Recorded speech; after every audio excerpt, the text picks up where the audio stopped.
Yes.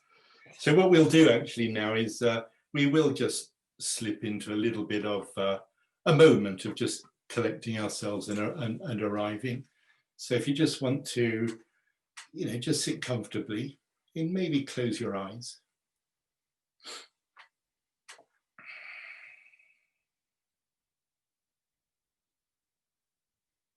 And take, let's say, 3 or 4 slightly deeper, slightly more intentional breaths. And breathing out, just feeling yourself arriving just that little bit more fully, substantially in your chair, cushion, however you are.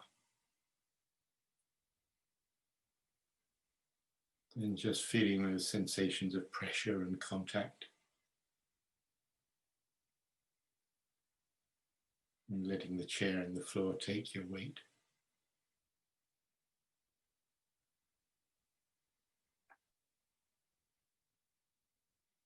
And it's still the morning, but you might have been up to all kinds of things already. So it may be in a series of just very short flashbacks, almost like still photos. Just bring to mind a kind of the journey you've been on since you woke up, just a few things you've done.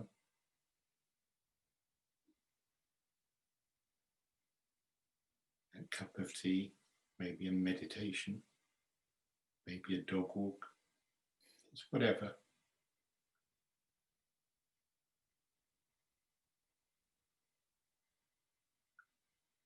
And just letting your mind catch up with your body and join you here.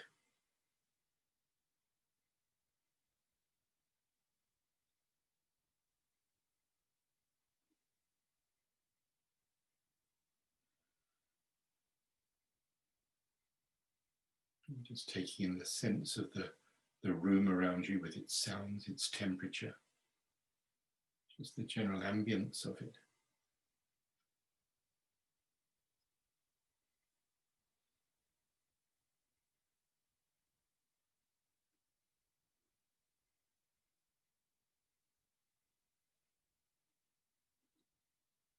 And just for a few moments, and if you want to, just gathering your attention around the place where you can feel yourself breathing most clearly, whether that's in your chest or your nose, your belly.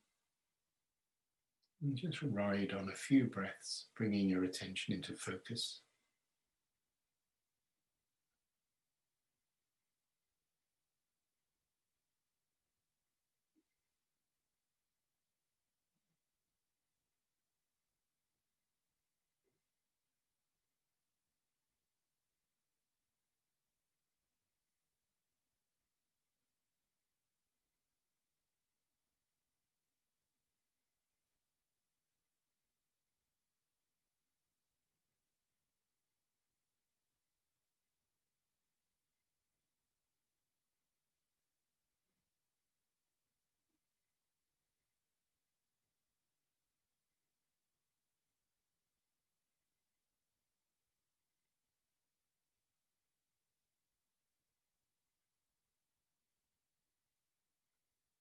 And then just gradually expanding the frame of your attention to take in the sensations of breathing each breath as it comes and goes throughout your body, wherever you can feel it.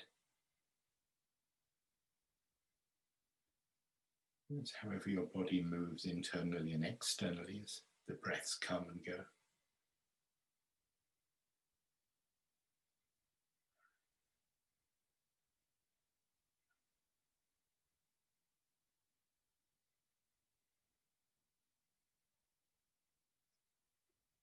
And then expanding the frame out into just the whole sense of yourself sitting here. And just experiencing yourself just embodied in this room, in this chair, feet on the floor, backside on a chair.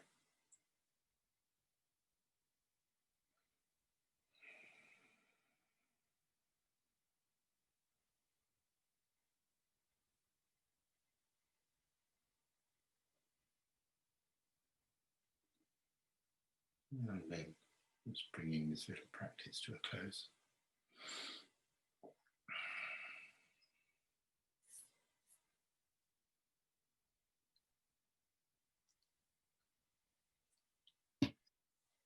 So we thought we'd start today just by kind of introducing ourselves a little bit and introducing what we're doing, after which Vidyamala will be leading us in a practice. So I'm just going to say a little bit for a while, and then I'll hand on to my fellow team members to say whatever they want to add, subtract, contradict, offer in relation to what we think it is we're doing during this week together on this retreat. The origin of the retreat actually goes back a while, a conversation I had, and I think others had, with Lokeshwara. He was just wondering whether there was something that some of those order members like us, who've been teaching mindfulness out in the world as a sort of secular activity, whether there are things that we've learned, things that we do that could be just helpful to share. That's how it began, and in a way here we are. How sort of rigorously we're following that pattern, we'll kind of see as the week goes by. But I'll just say a little bit about where I think we've come from and what it is we're doing. And I think I'll start with a few words from the Buddha, just about mindfulness.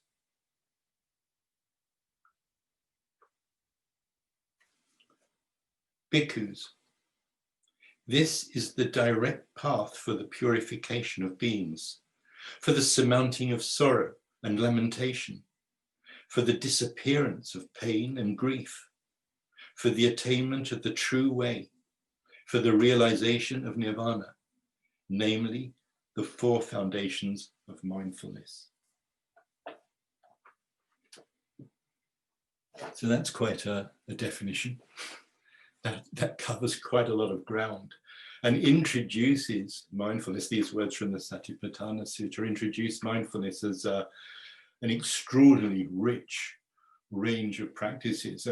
It gives, in a sense, a kind of a view of mindfulness as a comprehensive path involving the whole of life, the whole of the spiritual life.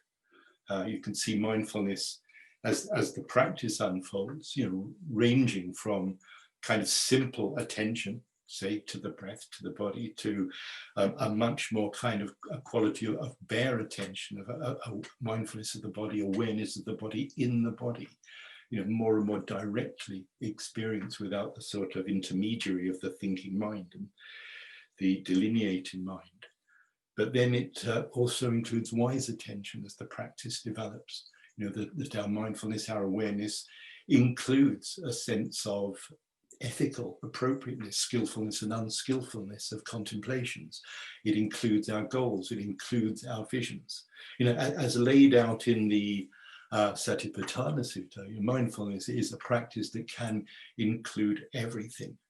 And then, as well as the Satipatthana Sutta teachings, we've got Bhante's vision of mindfulness in terms of four dimensions: mindfulness of self, mindfulness of others, mindfulness of things, and mindfulness of reality.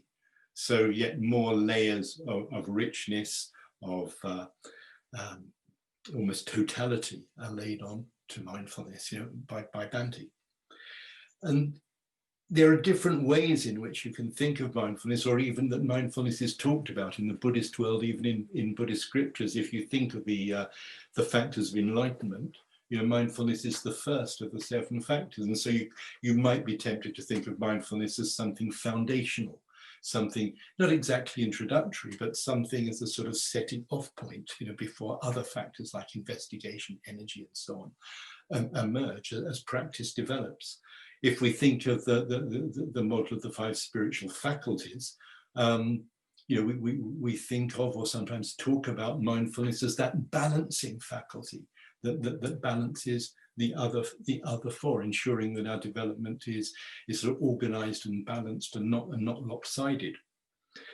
And then you have mindfulness in the scriptures. Let's never forget Bahir of the garment, where this very simple instruction of the Buddhas, in the seeing just the seen, in the hearing just the heard, and so on, even to in the imagined, in the cognized, just the cognized. This is almost mindfulness being placed as a sudden path, complete in itself. So if we kind of take in the richness, even, I won't say complexity, maybe that's not quite the right word, though, just the richness and diversity of the ways in which mindfulness is talked about and approached within the Buddhist tradition and Buddhist scriptures, we're a very long way from just knowing what side of the door you left your umbrella on. And we're a very long way from not slamming doors while on retreat, which is often the way we kind of talk about mindfulness in an everyday way. So that's one world, that's one universe in which mindfulness occurs, this incredibly rich total vision of the path, which almost can be seen to include just about everything. And then there's another definition of mindfulness as a particular way of paying attention on purpose, in the present moment, non-judgmentally. Very simple sentence, just a few words, but they're words coined probably in the late 1970s by John Kabat-Zinn, a microbiologist from MIT, which have launched hundreds of thousands of mindfulness courses around the world. Courses in mindfulness, to help people working with stress, to help people working with pain, with schizophrenia, to help people in the world of sport, to help people in the world of arts, to help people in the business world. Even it's found its way into the US Marines, and for all I know, the army in other countries. Mindfulness, certainly as defined, initially, under that very, very simple sort of form of words, which of course been added to, has gone mainstream. It's popped up everywhere over the last 10, 15 years. There's what people sometimes refer to as the mindfulness craze or the mindfulness wave. It's cropping up everywhere, and you can't go into one of these sort of bookshops without seeing about 20 or 30 books, mindfulness coloring books, let alone other books about mindfulness for just about everything you can imagine. Somehow or other, for some reason or another, mindfulness entered the mainstream. The wave, is maybe not as strong as it was a little while ago, but it still seems to be there and often seemed to be offering itself as a kind of universal panacea for just about everything. Inevitably, therefore, it's controversial. As some of the controversy is simply based around the amount of hype, the amount of claims that are being made for mindfulness, that there is research, but even some of the research, is still very much in its early stages. But yeah, there are claims, and definitely there are results. It is good, it achieves a lot, it is effective. But sometimes to listen to some people who think that mindfulness will help us to fly, to live indefinitely, and so on. Some people coming from maybe a more kind of Buddhist point of view will decry the fact that mindfulness is getting so popular, and yet it doesn't seem to have any sublime goal. It doesn't seem to explicitly look at, say, ethical issues and so on. It's a very, very limited version of mindfulness. And there's a book that came out a little while ago called Mac Mindfulness. I think it was actually a title that the author stole from something a trope that had been around for a very long time. And there is this kind of, it's not exactly a marriage, but there is this friendly relationship between modern, if you like, secularized mindfulness teaching and the language of neuroscience, which some people love and find fascinating and really helpful and engaging, and by which some people are totally turned off. So, mindfulness, has erupted into the world, and it's kind of interesting, because a lot of Buddhists I know, are involved in it. We have quite a lot of order members and mitras, I suspect, around the order, around the world, who are teaching mindfulness out in the world in these various contexts, but also a lot of order members who are very suspicious of it, even a little bit, maybe sometimes you'll bump into people who are more than suspicious, a little bit contemptuous of it.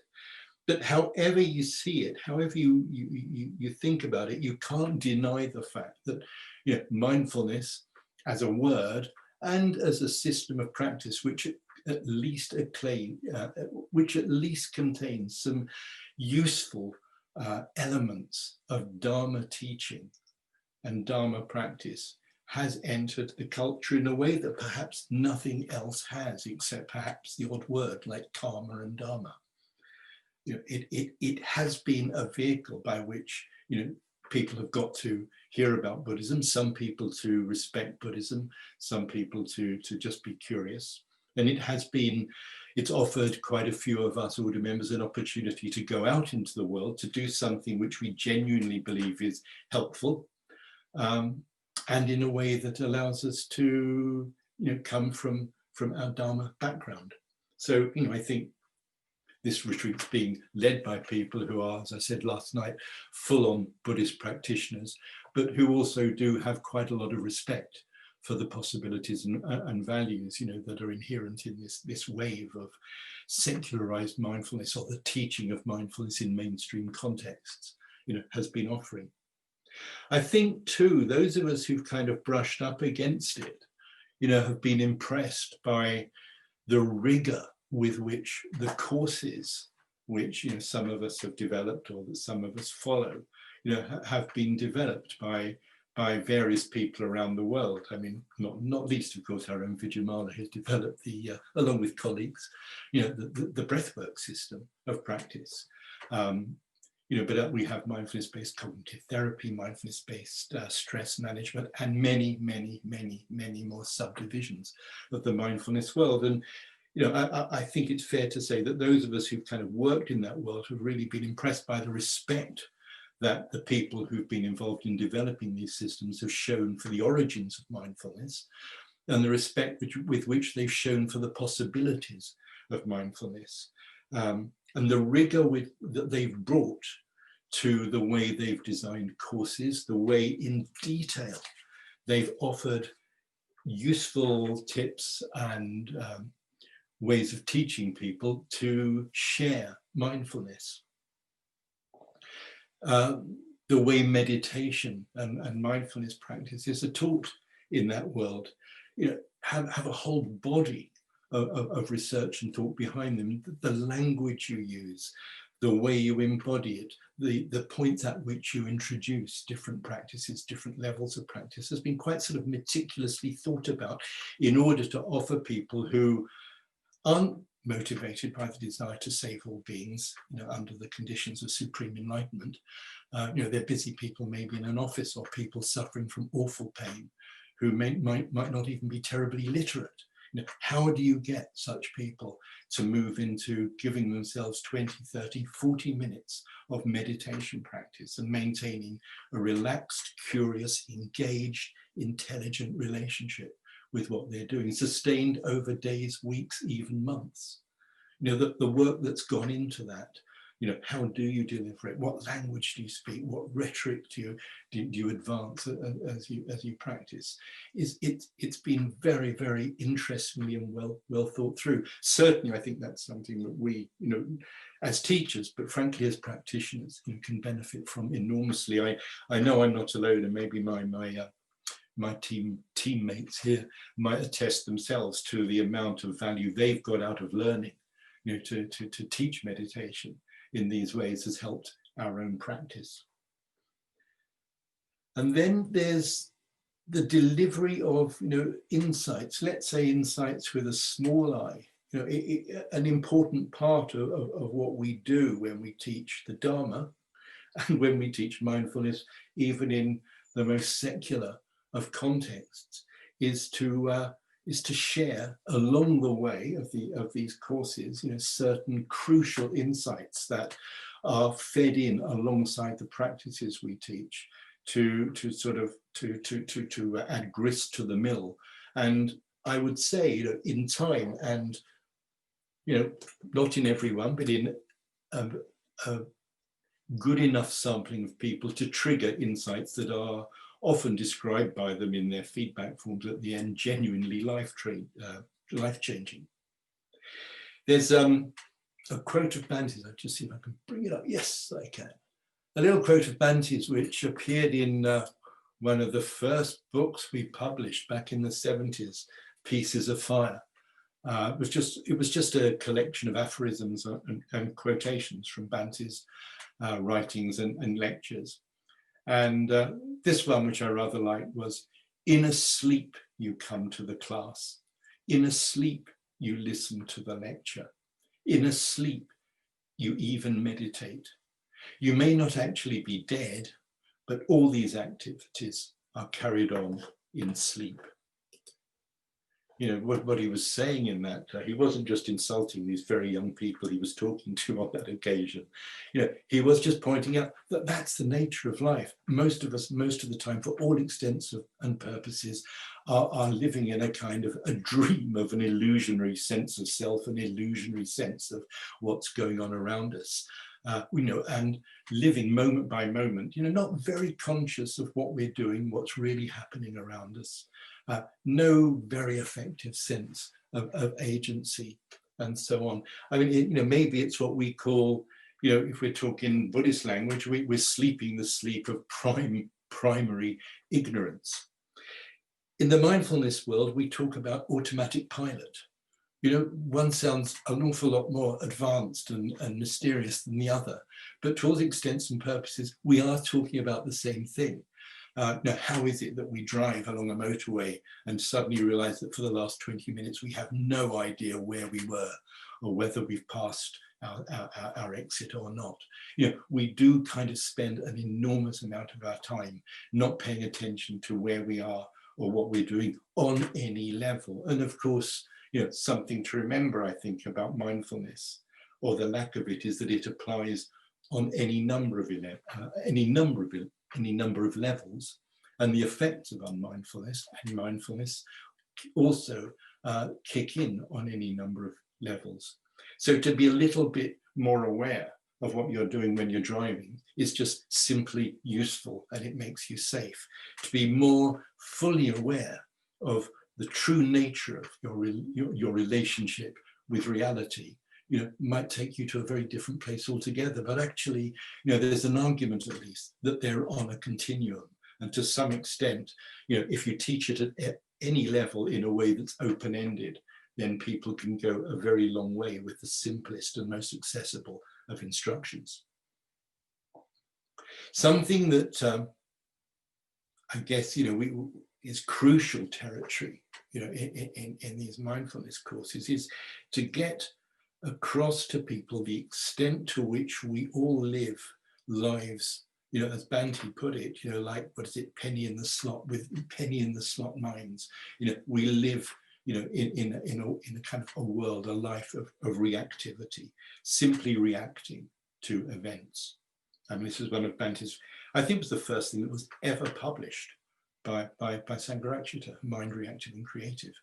And I think it's remained in print ever since. In a sense, it's an absolutely straightforward teaching, but fundamental to any Buddhist life. A way we put it across, on these courses, is to just help people through some quite simple exercises to recognize the extent to which our experience is constantly being filtered by our minds. We don't just take in experience in a very simple way. It's passing through an awful lot of processes in our mind, most of which are coming from our past. And you can put that in Buddhist language or modern language, however you like.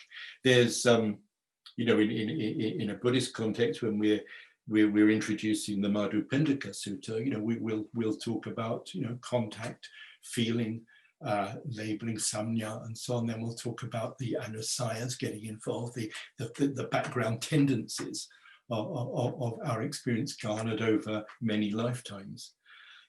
another way, you know, of talking about it is to just point out to people that the evidence of you know, brain scanning machines is that when I see something, the area of the brain that's involved is almost identical to the brain, the part of the brain that is involved if I'm merely hallucinating. When we see something, we're taking more information in from our past than from our eyes. We kind of use our eyes as a very quick way of checking in on the assumptions we're making about what's in front of us. And if you extrapolate from that, you know, all the time, we're functioning, or half functioning, because don't remember we're asleep and in a dream. We're functioning on the basis of the assumptions and interpretations we're making of our experience. And those interpretations, you know, are coming from all our previous experience and from our impulses, even animal instincts, and are far more important than what's actually going on in front of us in terms of conditioning our behaviors. Now, you know, as this sort of insight or this recognition filters down, we start to realize that, you know, our lives just consist of this constant interplay between events out there and our reactions to them, to the extent where it's very hard to separate out what's what. And so we find ourselves in the territory of the two arrows, the territory of the teaching of the two arrows, which our retreat is named for. I don't know if you all know the Salata Sutta.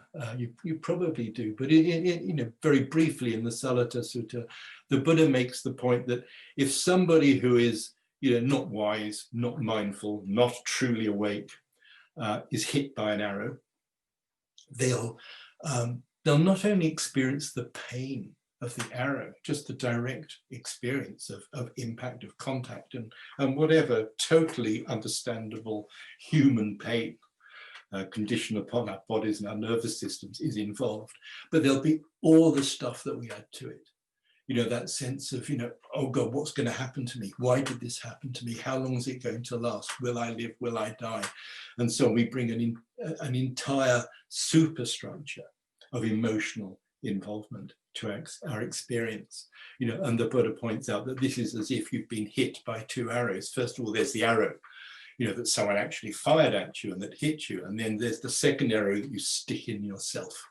You know, all the added value, or unfortunately often it's the opposite to value, you know, all the added suffering that you add to experience. Of course, the human condition is fragile, it's short, it's precarious, and it is not plain sailing for any of us. You know, there is pain, there is grief, there's all this, and yes, there's stress in the architectural sense. You know, sometimes, you know, things weigh on us heavily. You know, just as cars on a bridge are weighing on a bridge heavily. But it's, you know, how much extra do we bring to our experience? You know, whether it's catastrophizing, ruminating, or just setting up an over pessimistic attitude, and so on and so on. So in a way, this is, you know, this is a central plank in mindfulness teaching. I would argue that this teaching of the two arrows, and, you know, if you take it, if you look deeply into this teaching, it's an absolutely core heart teaching, you know, in the Buddhist world. You know, independence upon suffering arises independence upon craving. You know, there's experience, we add to the experience. You know, we add to the experience of contact, and the absolutely primary experience of Vedana, you know, absolutely fundamental feeling of pleasant, unpleasant, neutral, which we'll move on to in a day or two. All the rest, you know, all the aversion, the aversive tactics, the clinging tactics, the craving tactics, and so on. And in this way, we create for ourselves a world of suffering. This is what we do all the time. And whether you want to talk about it, and whether your practice is inspired by a kind of very secularized way of talking about it, or a very mythic, visionary Buddhist way, in a way, whatever works for you. You know, I found personally, you know, this introduction, you know, to this evidence that even something as seemingly unarguable as my sight is mainly coming out of my brain and my past and from my eyes. Incredibly helpful in looking at the way I look at my relationships with people, what's happening in the conversation, what's happening right now on this screen in front of me. You know, what assumptions am I making? What am I adding? And so on, and how's that affecting me? Equally, when I spent some time with Dada Rinpoche back in 1982, he didn't stop talking about hell. And eventually I said, Rinpoche, do you really have to believe in hell to be a Buddhist? And he looked rather baffled and said something. And his interpreter said, Rinpoche wants to know, why else would you practice? So I guess whatever floats your boat, you know. Whether we're Buddhists trying to see through illusion or middle managers wanting to feel less stressed, by the workload or the deadlines we're facing, we're all dealing with the human condition. I believe that what we've learned through our involvement in this secularized world of mindfulness teaching is very definitely offering people a part of the Dharma, and I definitely feel that my Dharma practice has been informed and expanded by my familiarity and my learning within that world. Those of us on this retreat, on this team, and interestingly, maybe by design, they're all arranged along the top row of my gallery. How impressive. So there's myself, Sona, Vimala Chitta, Vishwapani, and Vidyamala. We teach different styles. We teach without, we bring our own experience to what we teach and our own learning from the styles and the workshops and master classes we've been to what we do. As I know there are other people in this Zoom room I'm looking at who equally are teaching and working in that world. They're each going to say a few words about what doing this work means for them and what this retreat means for them. I just hope that you're going to find this week together just a valuable mindfulness retreat.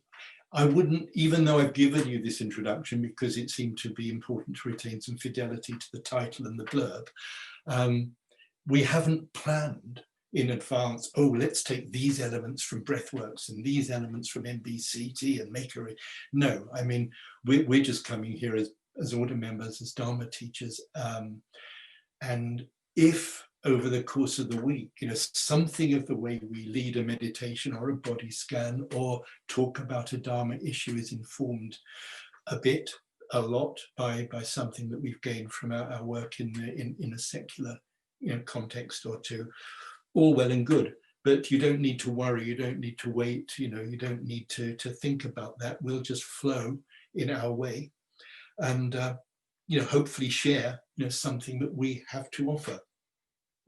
If at the end of the week, you find that you can handle pain and stress a little bit more effectively, well, great. On the other hand, if at the end of the week you see through the illusory nature of reality, fine, that'll be a good result too. But what we're doing is offering this for whether it's going to bring you sort of immediate pleasure or ultimate satisfaction in enlightenment, is going to be down to you, probably not just this week, but in the coming years and decades and lifetimes. So I'll shut up there and hand over to Vidyamala to say a little bit, and then I'll move you through.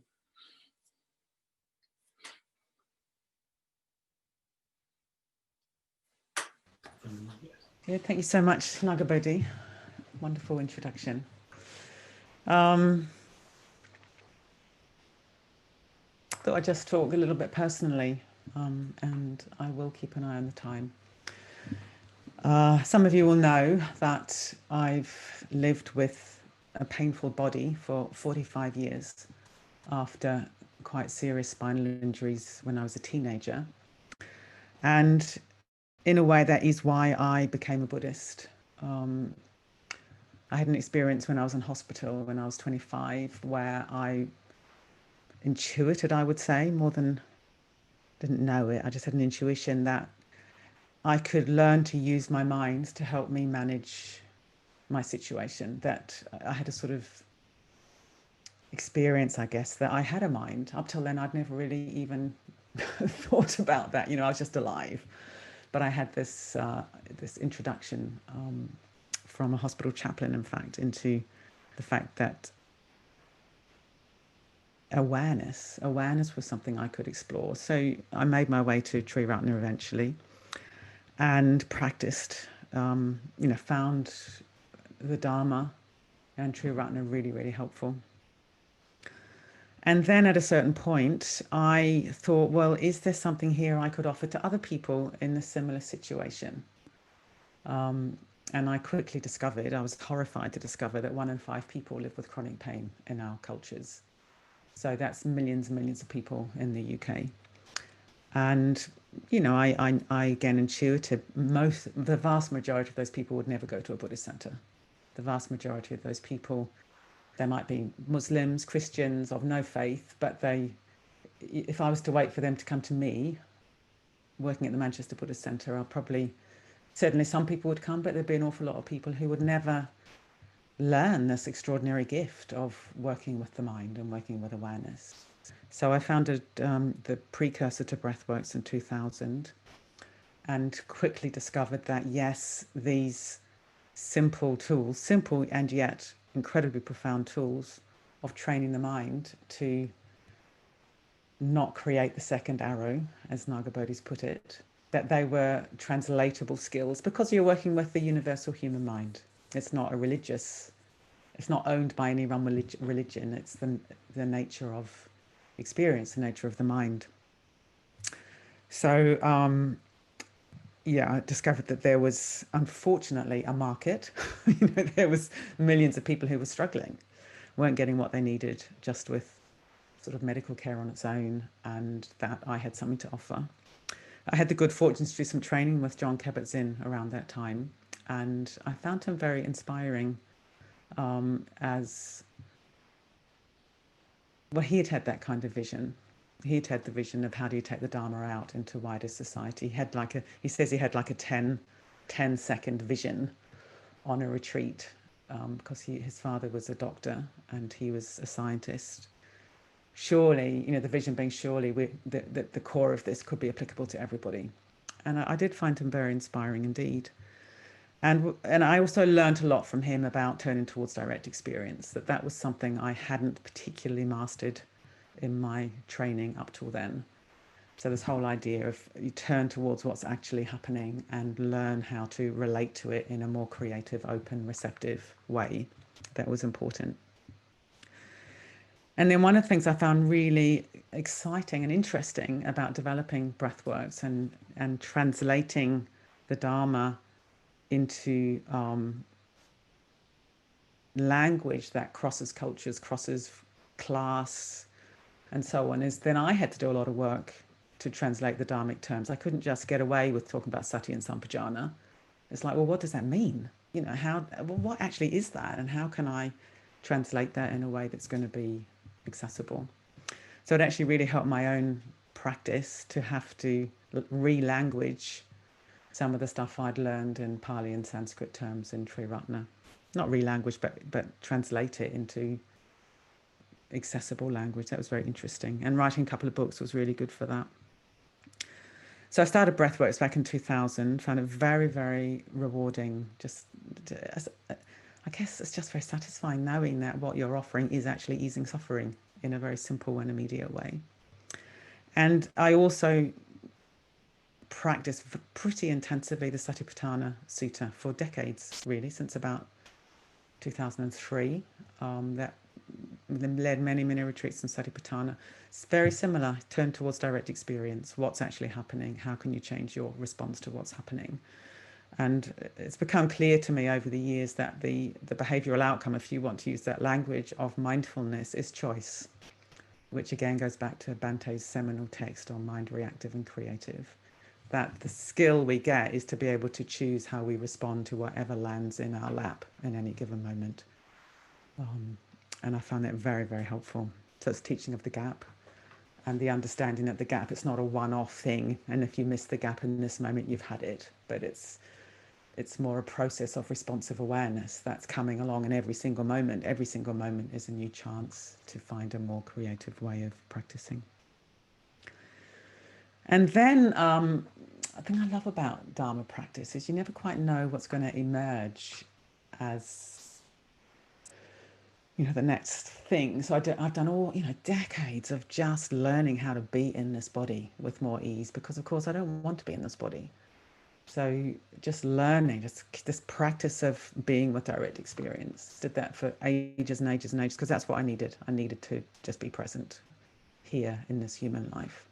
But then what's emerged out of that in the last maybe 3 to 5 years is bodhicitta.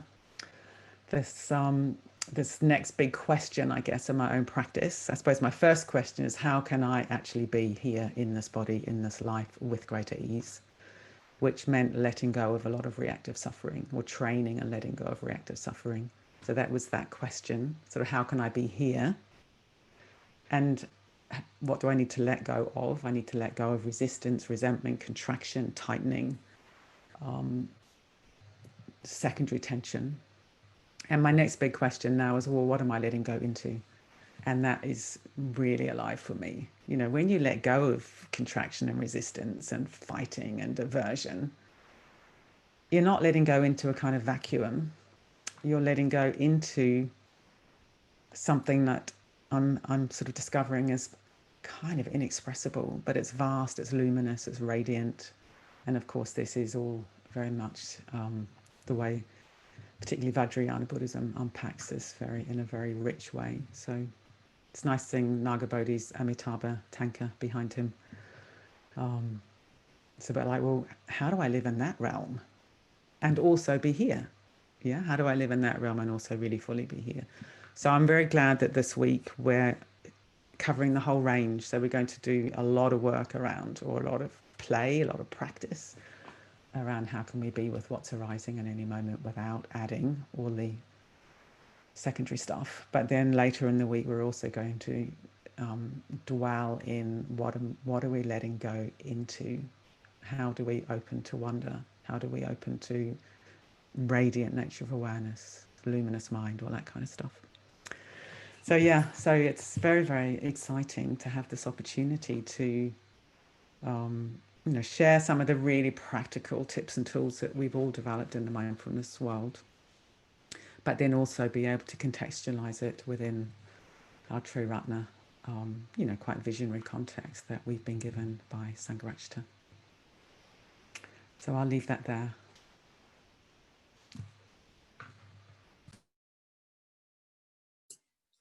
Sona, do you want to say something? Okay. I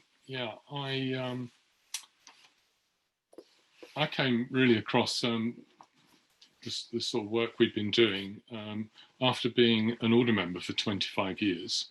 I thought I knew quite a lot about sati and mindfulness as one of the 5 spiritual faculties, and in many ways I wasn't that interested in learning more about mindfulness. But when I met Vidyamala, it started occurring to me that I was probably using one of these filters that Nagabodhi mentioned a little bit earlier. But I think I was filtering out suffering. And I think this is what's really been my big interest is how do you face suffering? How do you accept suffering? And particularly about why do you have more than one arrow? You know, you might have a primary pain or something. I never come across long-term pain before I met Vidyamala. It was kind of like a moment of realizing actually there were people in the world that had to live with pain day after day after day forever. That was kind of like, really? I couldn't quite even accept it. And I think that's because I just intuitively filtered out the suffering in my own life. I felt I came to Buddhism more for existential reasons, but later on I discovered that was also a cause of suffering, not knowing about things. So it was just this whole idea of accepting what's really happening at this moment that I found really interesting. And then after attending a couple of courses that Vidyamala, the sort of pilot courses she was doing, first of all, just seeing what an effect it was having on people. I liked the people because they seemed to be at the end of the line, whereas I've been training order members for ordination and things for a long time. And you never quite know with training order members what they're going to do with what you trained them with. They sort of go off and do their own thing. But on these courses, it was very immediate feedback. After 8 weeks, some people were expressing less pain in their primary condition, but most of the people were experiencing lots less suffering. And that was a wonderful thing to see. It was very, very rewarding. It's very rewarding to do that. I think I'm a bit like a builder. I like to build something and then stand back and think, oh yeah, I did that, and I can see what I've done. When you're dealing with people's minds, you can't always see that. But certainly with people with pain, I found that very attractive to be able to help people and then see that their lives were transforming and they could live a quality of life with the most unbearable situations. And although I wasn't particularly interested in mindfulness to start with, and I kind of, in a way, had a bit of a resistance to it even, as it's often taught. But I have to say that I've learned an enormous amount about how to work with the mind over the 20 years that I've been teaching people how to become mindful and listening to other teachers and so on. And it's really had a very profound effect, I would say, on my own meditation practice, understanding much more how I can meditate and how I could teach meditation to others. So that's been a tremendous boon. But it has been the other thing that is really I found interesting is recognizing a lot of the time I and others people are not really telling you about what's going on. They're usually telling you a story or a context of something that's going on. And what mindfulness training allowed me to do was to separate out the context and the pith of what I call the pith of what's actually happening. And I can do that in my own mind now. I can see that, when I'm thinking about something, I quickly get into a story of why it come or where it's going to go to, and get distracted by that. But just learning how to come back to what's really happening.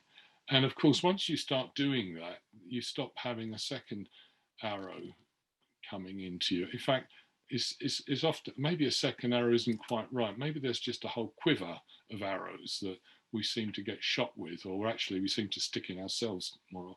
It's probably more realistic to say. And, we don't need to do that if we can be more mindful, I suppose. And so, yeah, it really came to mindfulness through suffering, not my suffering particularly, but realizing I was filtering out suffering, seeing the suffering in others, and particularly seeing how it's not easy, but it's not that difficult to help other people to come to terms with the suffering and transform their lives. So, and I think it feeds back into my whole Buddhist work as well. So it's been a very, very interesting, rewarding journey. So I'm looking forward to sharing some of that with you on this retreat. Finish there. Thanks, Sona. Vimala Chitta. Can I just check how much time we've got? Vidyamala, how do you... We're running till 12:30, aren't we? So... Yeah, I think if we finish... Well, I'll just work with what we've got left. It'd be good to start the next session by 10 at the latest. Oh, gosh. Yeah. With a little break, yeah. Yeah. But we need to have a little break, yeah? Okay. Oh.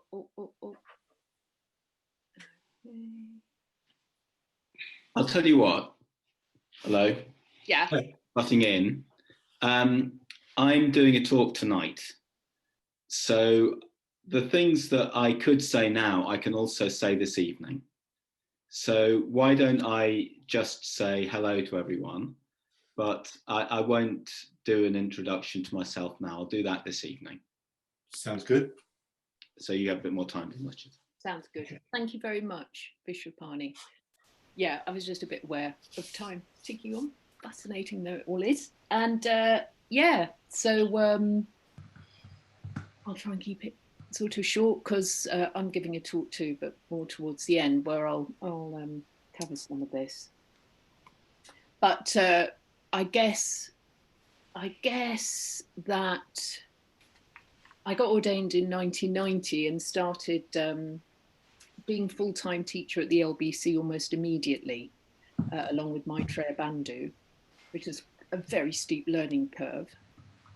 And I was very lucky to get some mentoring from Dharmarati, who I think had a very good sense of what mindfulness was in its fullest sense.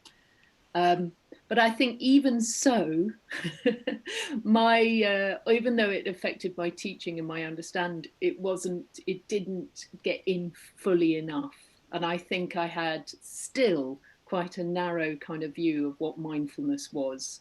And in a sense was more interested in the sort of open, inclusive, direct experience-ness of practices like just sitting, really, that kind of seem to allow more of an open awareness in and more of your experience than this idea of sort of clarity.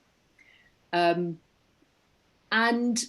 when I started training with this more sort of mainstream mindfulness, firstly with breathworks, sort of in the early noughties or whatever, it really kind of opened up my experience of mindfulness. It really did, both as a teacher and as a practitioner. So I felt, you know, gratitude on both sides. It just, it changed how I taught mindfulness. It seemed to bring it to life. It seemed to be able to be something that people could just saturate their whole lives with. You know, the sort of everyday mindfulness was so much more important, it seemed, in that kind of way of looking at mindfulness, just looking at awareness as a constant in your life that can be worked with, can be open to. The kindness in mindfulness, that it's, you know, not sort of some cold thing that you like the mindfulness of breathing being like the naughty chair that you have to keep coming back to when your mind wanders off. It was much more kind of open and kind, and seemed to bring in qualities of the metta more. Yeah, really helpful for me and the people that I was teaching. And then I did more training with breathing space at the London Buddhist Centre, where they taught mindfulness-based cognitive therapy, and then Bangor University. And so had a kind of full experience of various different ways into this kind of mindfulness, and they were all incredibly helpful. And yeah, I think it just brought it to life for me. It brought it to life. It became a basis, especially this basis of direct experience, of kindness, of applying it to everywhere the mind goes. Also was incredibly helpful when I came to do the Audit Insight Inquiry, which I did several years ago. I found it as the most amazing basis for that kind of grounding in direct experience. And I think it is just so important for any other practice that you do, you know, whether it's some wild visualization or sharp investigation into experience, or that ability to come back to the reality of your experience. It seems to me the basis of all those things, without which no means exist, as far as I'm concerned. So yeah, I'm very, very thankful for that. And I think sort of teaching it out in the world, which you know, I've been doing with Nagabodhi for some years now, I have found it very you know, satisfying and you know, yeah, I'm so glad I did it. But I think after sort of 10 years of doing it, I started to get quite frustrated by the whole well-being world. There is a sort of, it feels like there's quite a low ceiling on how far you can take it unless someone steps into a Buddhist context. There is a bit of a lower ceiling, and that I did find quite frustrating by the end of it. But I do think if people do make that step over into a fuller spiritual life, as it were, it's just such a great basis to come from.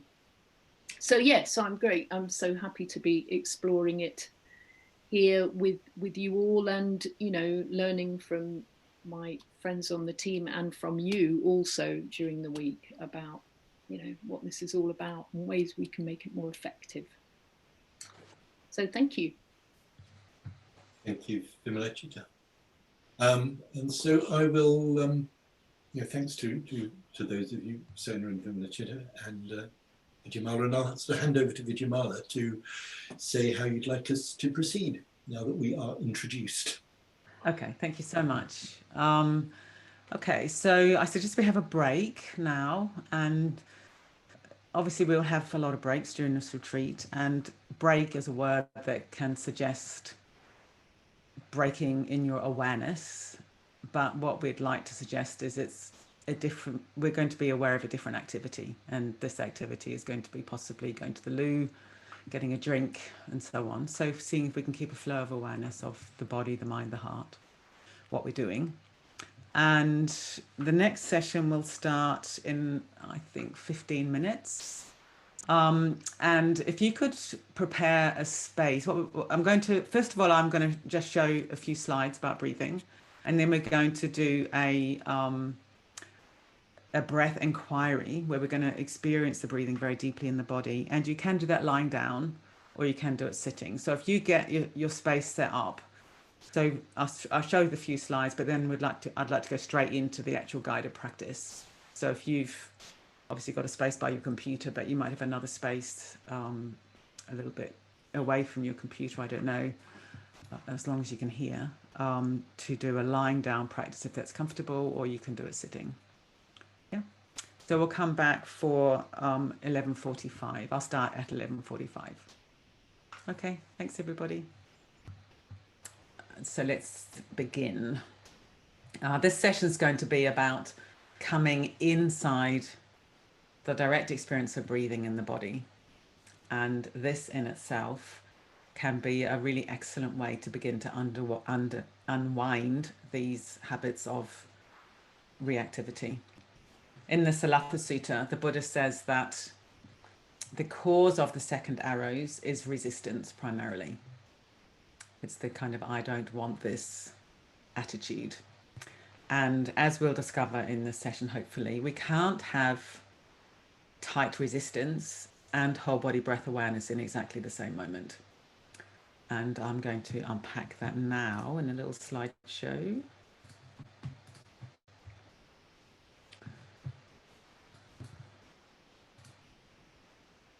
Can you all see that? Excellent. So as I've just said, whole body breath awareness, I think, is a crucial, really immediate, direct way of unwinding reactivity.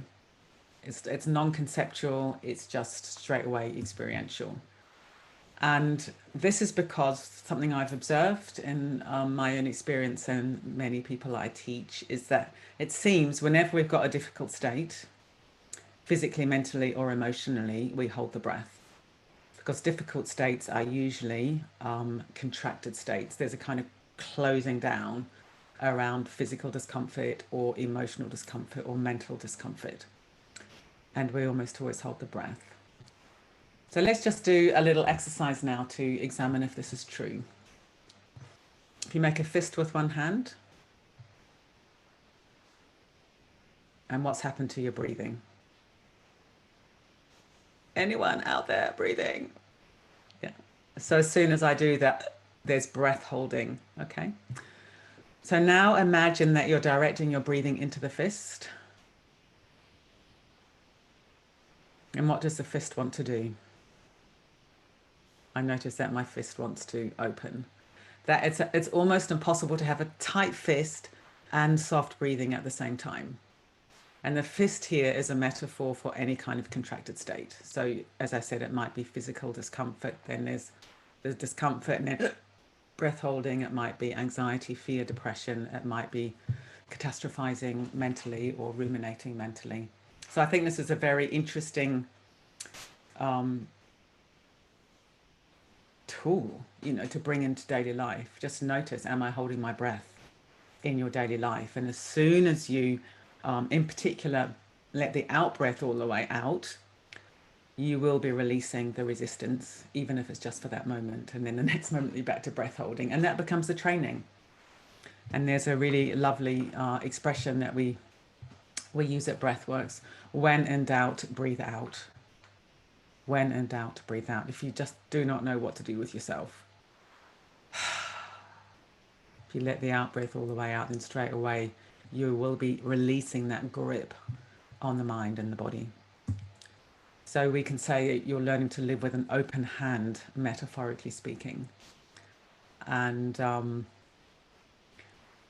as I'm saying, that works experientially, but actually it can be quite a profound wisdom teaching, because it's letting go of the grasping mind.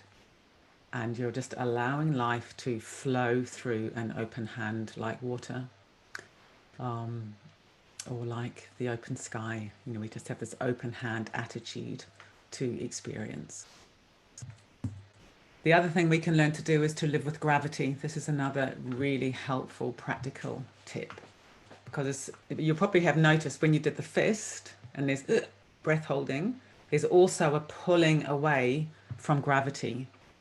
I think that's probably quite a deep thing we do, because we've got something in our experience that we don't like, be it physical, mental, or emotional.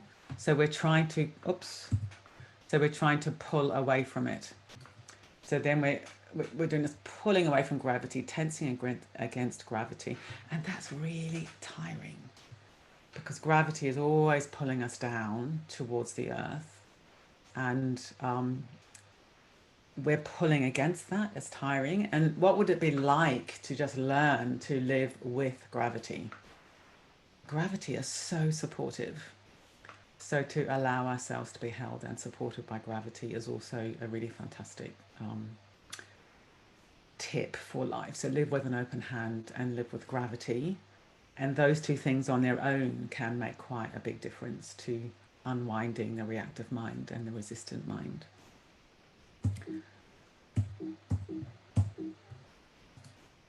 Okay, so here's a little video. And it's a little bit technical, but the main thing I'm wanting you to observe is how breathing in the body is incredibly dynamic, and the whole body is involved. I think sometimes we can think breathing is just happening here, or we think of the breath as a kind of fixed object. There's no such thing as the breath. There's just an experience of breathing. And we've got what are called the 4 diaphragms, which we're going to investigate in the practice later, but you'll see them here. And these are 4 areas in the body that are particularly interesting to feel into any movement. So diaphragm means membrane between 2 spaces, and the body's got lots of diaphragms, but these 4 are particularly interesting. So it's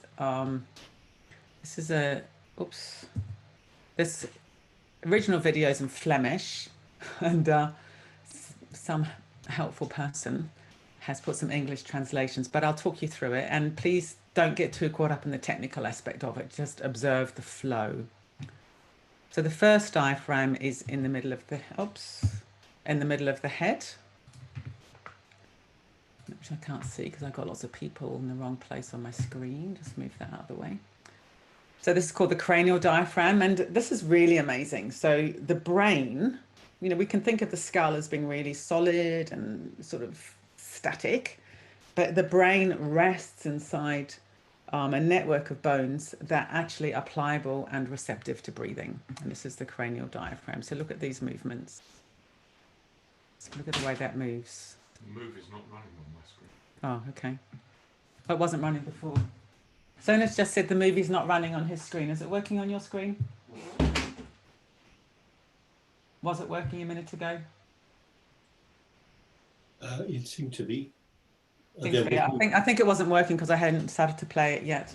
It is now. It is now, okay. This is the really great thing about having another team member in a room just behind me. Correct any technical, oh my goodness. Okay, let's start again. So, oh gosh. Yeah, so have a look at the, oh dear, sorry about this everybody. Sona was, oh my God. Right, let's get just on the play button. Good. Yeah, so look at the way the skull is moving. Isn't that amazing? There's that movement right inside the head. And then there's movement at the back of the throat. So we keep that area open. And there's movement in the thoracic diaphragm between the ribs and lungs at the top and the lower part of the torso.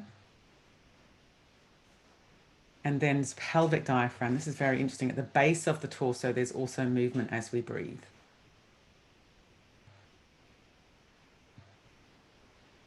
And then those four areas ideally work in harmony with each other. So there's an opening phase and then a subsiding phase. And we can send this PowerPoint out to you all later as well, so you can look at it in your own time. The internal organs are massaged by the movement of the main thoracic diaphragm.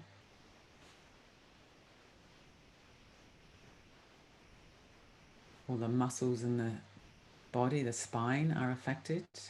And look at how the back also moves. So back breathing is naturally calming.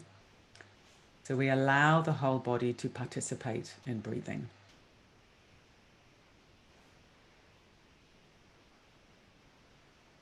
And that's very, very different from just thinking it's a chest activity. And look at the way the whole spine is being massaged by breathing. We let the jaw hang loosely so that that part can also move. And then there's lots of other muscles involved.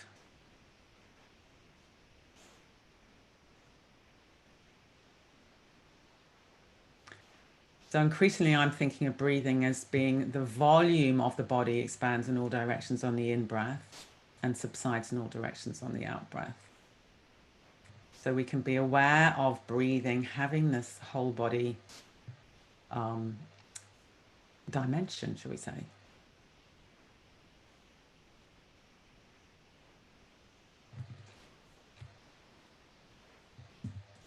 Okay, so as I say, we'll send that out to you.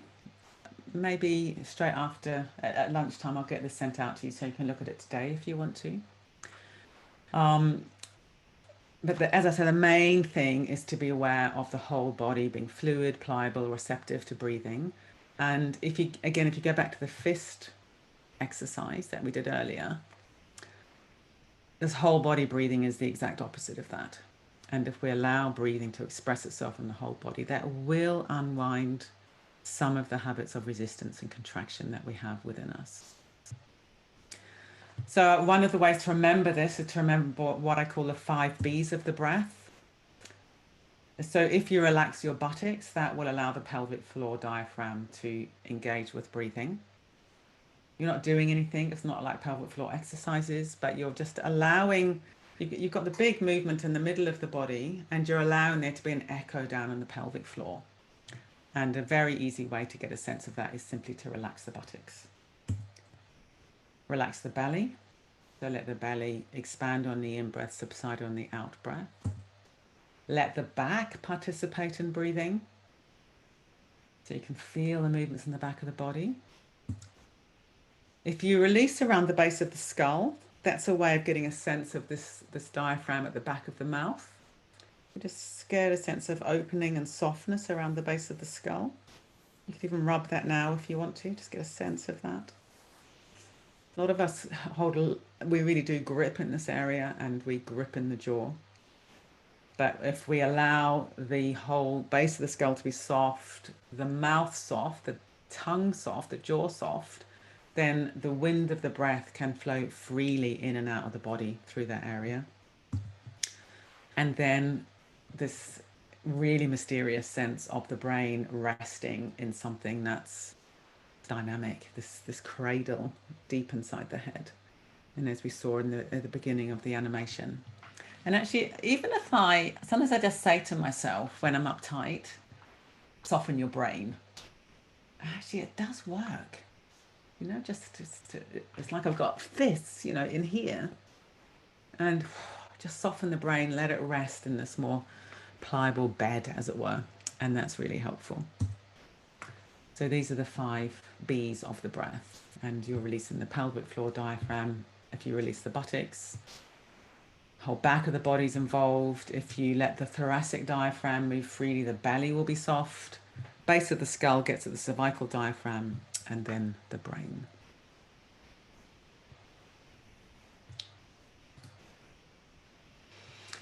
Okay, let's have a go. Yeah. So if you get yourself set up, either lying down or sitting, it's completely up to you. The main thing is to have the body positioned in such a way that it will be as soft and relaxed as possible, and yet alert, ideally. You'll be pleased to know this is being recorded, so if perchance you nod off, then you can watch it later, because that seems to be what happens quite a lot for people. But you could form an intention to stay awake. That might be nice.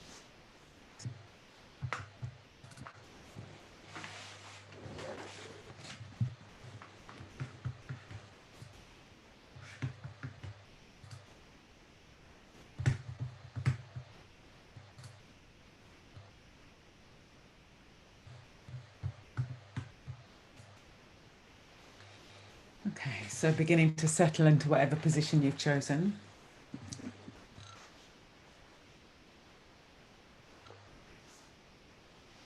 And what we're going to do in this practice is investigate our direct experience of breathing in the whole body.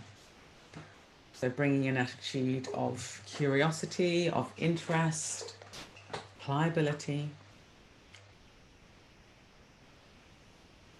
this metaphorical open hand attitude rather than tight fist attitude. And to begin with, let's settle down into this position, whatever position we've chosen, and seeing if we can give the weight of the whole body up to gravity. Taking a deeper in-breath if you want to, and then let the out breath go all the way out of the body, and as you breathe out, release into gravity, and then let the in-breath come in its own time.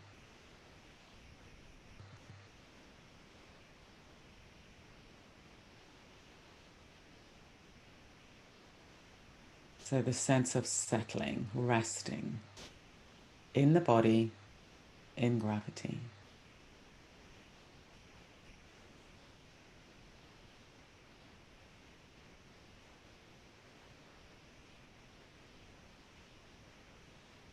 Now let's place our hands on the belly, the right hand on the right side of the belly, the left hand on the left side of the belly.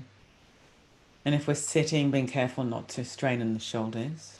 If we're lying down, let the elbows rest on the floor and the shoulders fall away from the midline into gravity. And beginning to tune into the movement of breathing beneath the hands.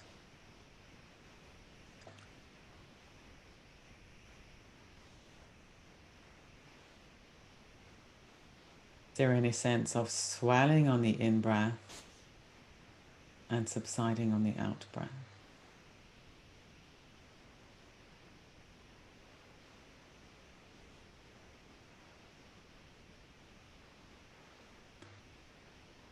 And to help us get a sense of what it's like to be contracted and what it's like to be open, we're going to do a little bit of breath holding and releasing. And this is just for the purposes of this exercise. I'm not suggesting you do this in You'll practice later. But very often all we know is what we know. We just know what's habitual, what's familiar. And it can be useful to know what it feels like to be really inhibited and what it feels like to be released. And then maybe we'll cultivate a default setting that's tending more towards the open. So I'll explain it first of all, and then we'll do it together. What we'll do is we'll suck in the tummy, suck in the abdomen, and we'll hold it for a moment or two. Then we'll release, and you'll find you want to take a big breath in, big breath out, and you follow that impulse, follow that longing for a deep breath in, deep breath out. You just let the breath do whatever it wants to do. So let's do it together now. So sucking in the abdomen or the tummy, holding, holding, and release. Big breath in. Big breath out. Do this a few more times in your own way, in your own time. You can make noises if you want. Being very curious. What's it like to be tight? What's it like to be open?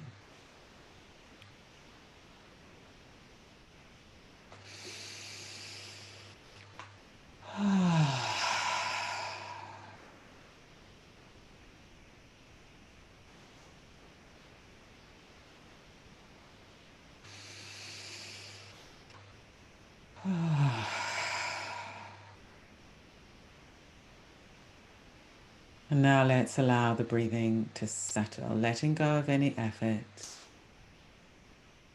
Letting the belly swell on the in-breath and subside on the out-breath.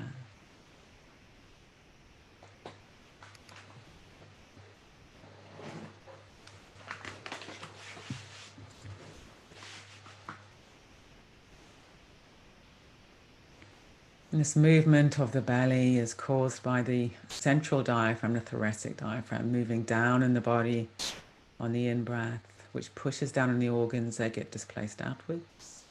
And then it relaxes back up in the body on the out-breath, and the organs drop back into the body again. So the swelling and subsiding of the belly is an expression of the free movement of the main central diaphragm. And of course, breathing from a physiological point of view is absolutely central to life.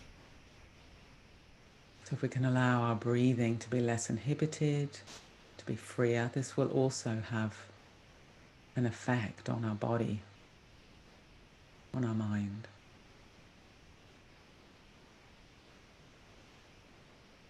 Better delivery of oxygen to the cells, better release of carbon dioxide from the body.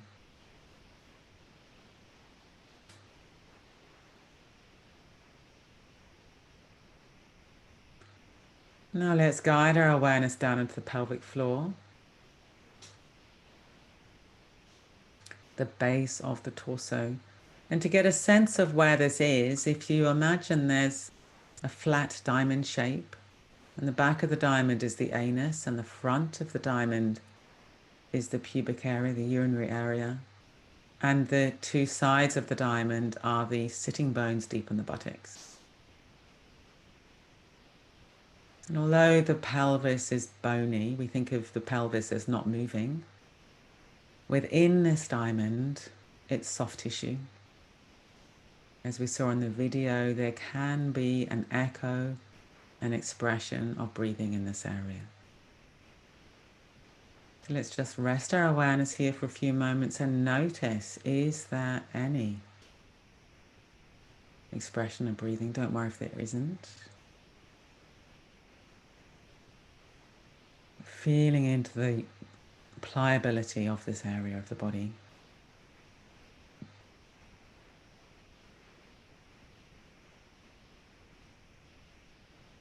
Now we'll do some contracting and releasing again to get a sense of it.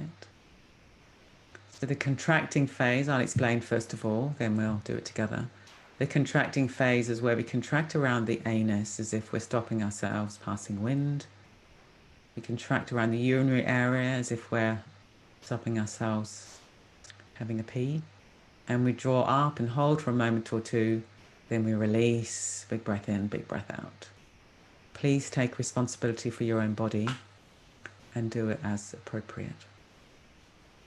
Let's do it together now. So contracting, drawing up, holding, holding, and release. Big breath in.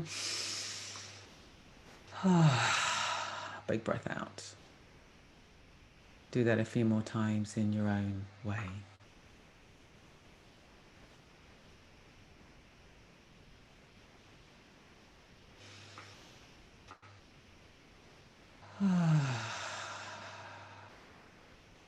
As you breathe out, releasing into gravity. If you're lying down, checking that your buttocks are soft on the bed. If you're sitting, the buttocks soft on the chair, the stool, the cushions.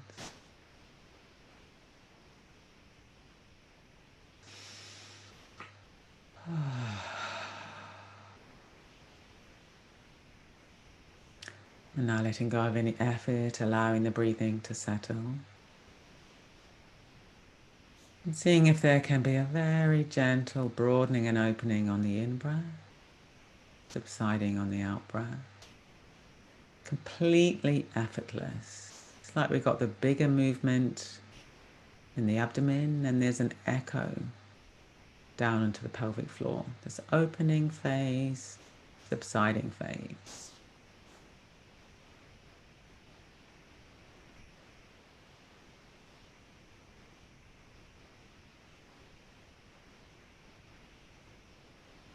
And now bringing our awareness into the buttocks for a few moments, resting, settling.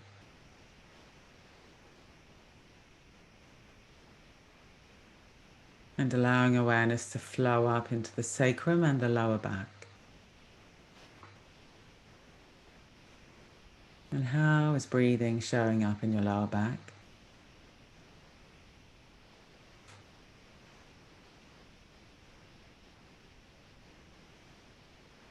There's some long ligamentous attachments that go all the way down from the back of the thoracic diaphragm, all the way down to the inside of the lumbar vertebrae. So every time the diaphragm moves, there's a rocking and cradling in the lower back. Maybe you feel the shape is changing, or maybe it's broadening on the in-breath, subsiding on the out-breath.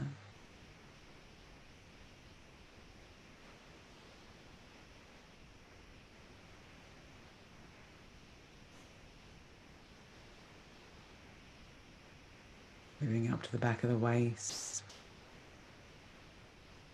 and the upper back.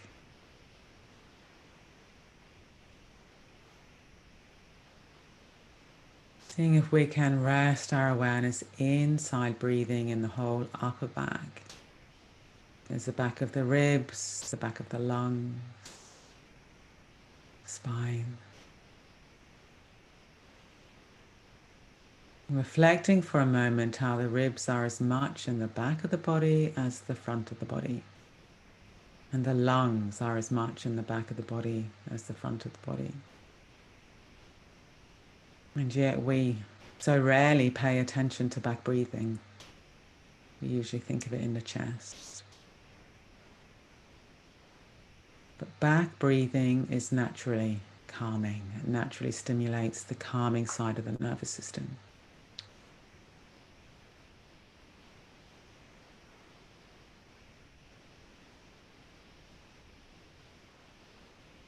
Let's broaden now to be aware of the whole back of the body. Buttocks, sacrum, length of the spine, breadth of the back. And allowing the whole back to participate in this rhythm and this flow of breathing.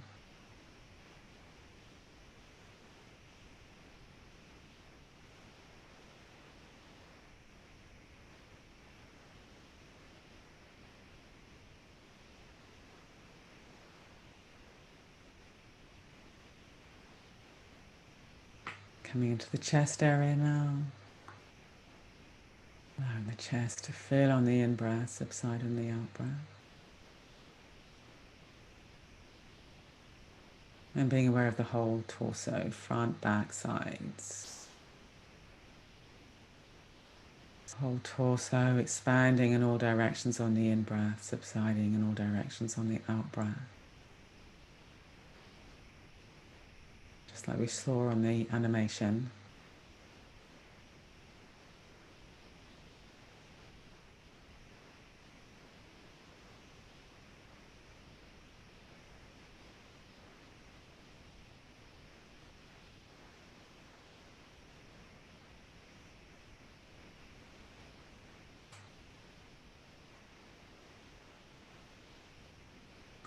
Now let's allow our awareness to flow up into the neck and the head. At this point, if we're sitting, checking the angle of the head, letting the head be poised on the top of the spine. Release through the base of the skull and yet openness in the throat. And if we're lying down, giving the whole weight of the head up to the cushion or the pillow, allowing the head to be fully supported into gravity.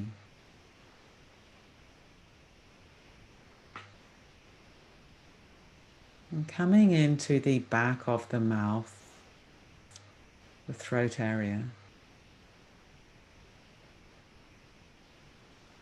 Another very important diaphragm in this area. To get a sense of what I'm talking about, you could make this noise.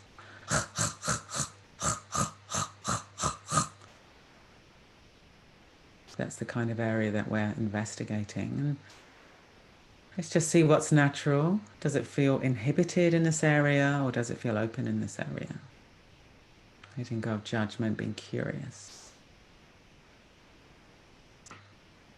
And in order to get a sense of contracting and release here, I'll let you do this in your own time, but the contraction phase is clenching the teeth, like this.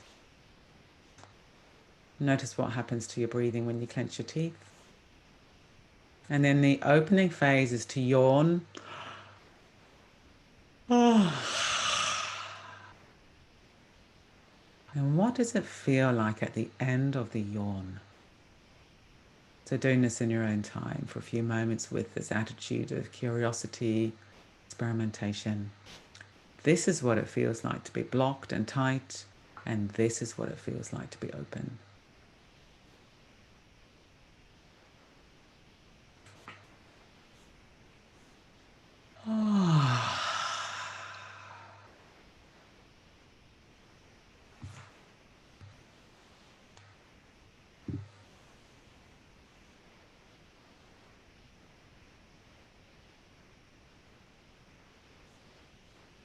And now letting go of any effort, just letting the jaw hang loosely, the tongue soft, lips soft, like at the end of the sigh, and allowing the wind of the breath to flow freely through this area on the way into and out of the body.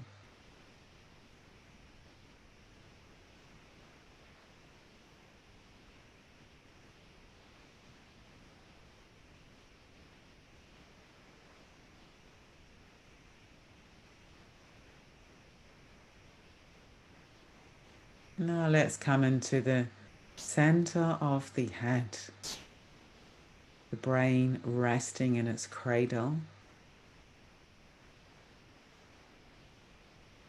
of pliable bones, as we saw in the video. Now you won't feel this directly. What's it like to let the brain rest? And there to be this possibility of an expression of breathing deep inside the head.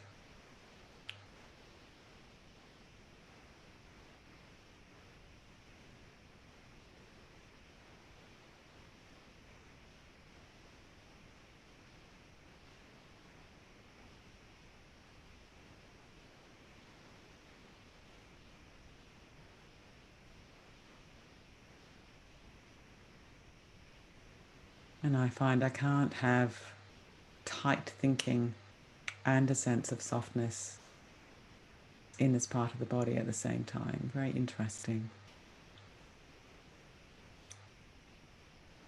What we're going to do now is we're going to investigate whether these areas are interconnected or not.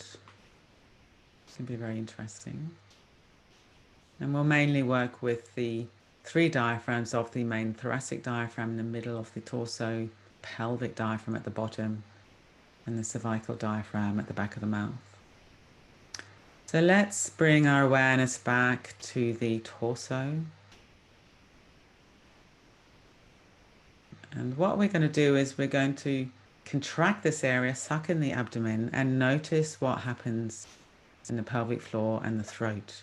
And then we'll release. So let's do it together now. Sucking in, holding. What do you notice? Release, big breath in.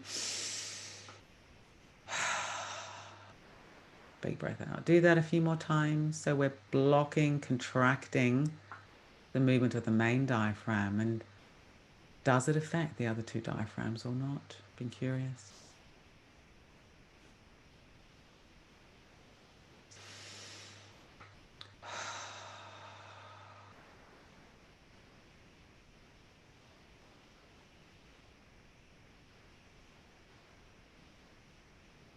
Now allowing the breathing to settle, letting go of any effort whatsoever. Allowing the diaphragms to all be open for a few moments. Expanding, opening, broadening on the in-breath, subsiding on the out-breath.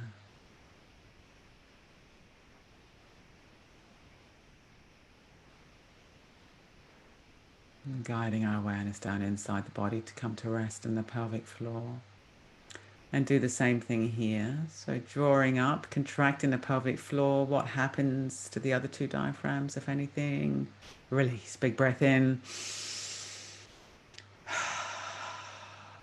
Big breath out. Do that a few more times in your own way, with curiosity.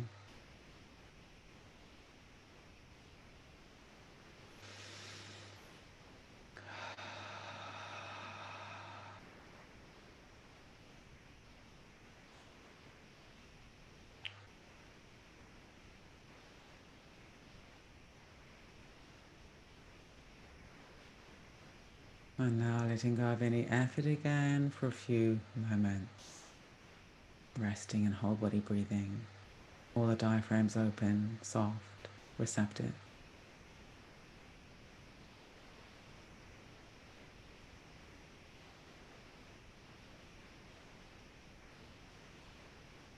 And guiding our awareness up through the body to come to rest in the mouth, the back of the mouth.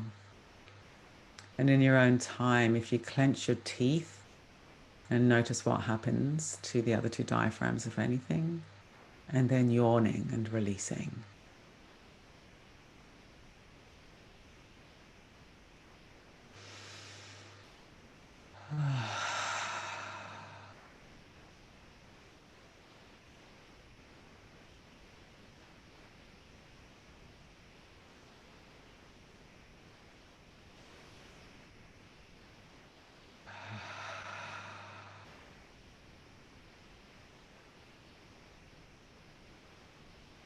And now letting go of any effort, letting the jaw hang loosely, tongue soft.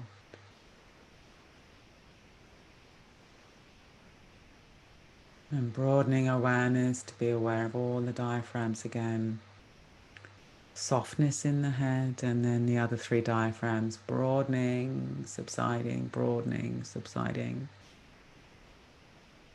Whole torso expanding in all directions on the in-breath, subsiding on the out-breath, 360-degree breathing.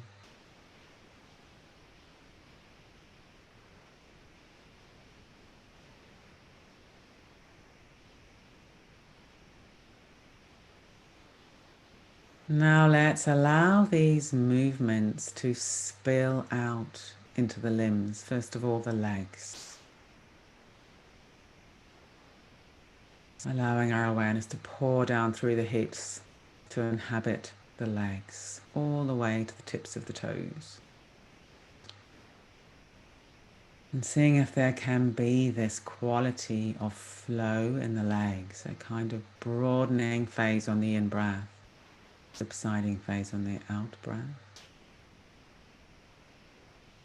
So the legs aren't static appendages of the body, but they're connected into the abdomen, and this movement in the abdomen ripples and flows all the way down through the legs.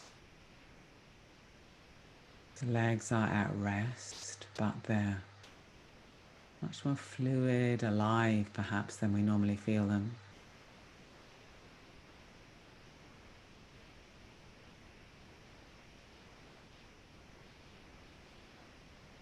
And likewise, let's allow this sense of flow to pour down through the shoulders all the way down the arms to the tips of the fingers. Letting the shoulders fall away from the midline of the body into gravity, and the hands supported somehow or other.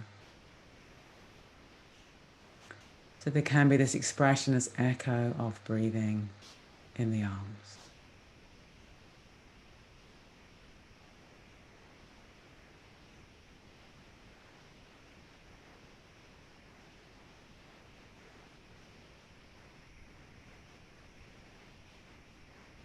Broadening now to aware of the whole body altogether. Integrated, wholesome sense of this experience that we call body, which is a flow of movement, a flow of sensations, a flow of vitality. Maybe getting a sense of the whole body opening a little bit in all directions on the in-breath, and subsiding, condensing a little bit in all directions on the out-breath. Effortless, receptive awareness.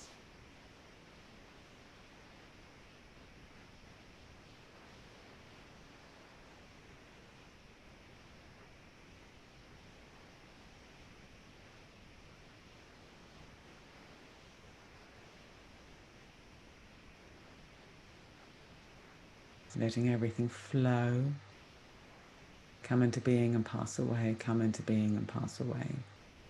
In the body, the mind, the heart. Seeing if we can rest inside whatever we're experiencing as directly as possible, free of contraction, interpretation, judgment, assumption, speculation.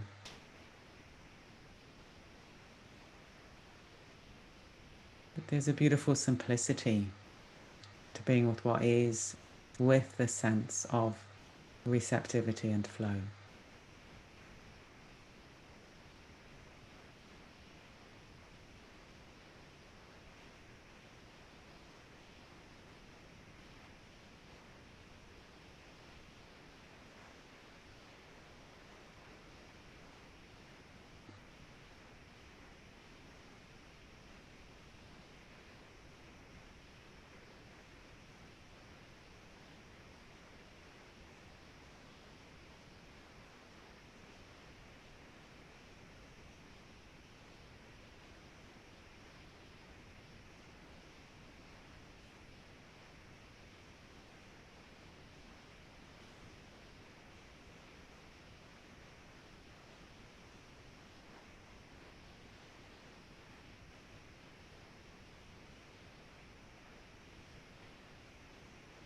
And now beginning to bring a tiny bit of movement into the body, maybe moving the fingers and the toes, and notice any impulse to contract. And seeing if we can release around that and move the body with soft breathing. Perhaps now rotating the hands around the wrists. If you're lying down, you could bend one knee and put the foot flat on the floor, and then the other knee, put the foot flat on the floor. And then rocking the knees a little bit from side to side. And again, seeing if you can keep the breathing soft. Then I'd suggest that you allow your knees to fall to one side and the body to follow. So you roll over onto your side and rest there for a few moments. Just sitting, just moving however you want to. If you're lying down, being aware of back breathing for a few moments now that you're no longer pushing down through the back onto the back's not resting on the floor. What is back breathing like when just lie there on your side, allowing the back to fill with breathing on the in-breath, subside with out-breath. And in your own time, you can come over towards your hands and knees and come into an upright position, letting your head follow the uncurling of the spine. So you're not straining the neck, keeping your breathing soft. And just coming back to the screen for a few moments to conclude the session.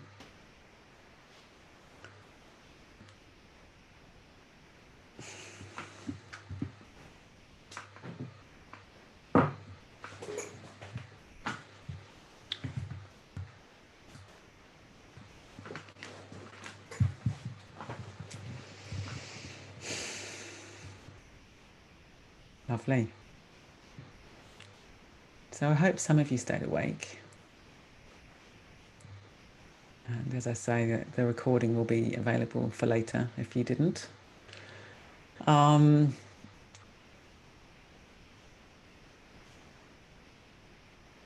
I'm hoping that you felt some connection between the different diaphragms. If you contract one, they all tend to grip. And that's so interesting, I think. And conversely, the optimistic message is if you release one, then the others will also release. So sometimes, sometimes people notice they've got a lot of holding here. And that can be quite hard to access directly. So the higher teaching for that is to relax your bum. And if you relax your bum, then actually your jaw will relax. It's quite amazing. So it could just be very interesting during the day, just to notice, have I got tension in my buttocks? And if you just let those be soft, then the whole body will soften a bit. And then, of course, you're also releasing into gravity. If you want to, you could put something in the chat box, but you really might not feel like that, which is also completely fine. Because it's now 12:30. I'm happy to stay here for a few minutes with anyone who wants to stay, and we could just have a little bit of discussion. But if people want to leave, then we said we'd finish at 12:30, and we want to stick to time. We want people to be able to pace their screen time.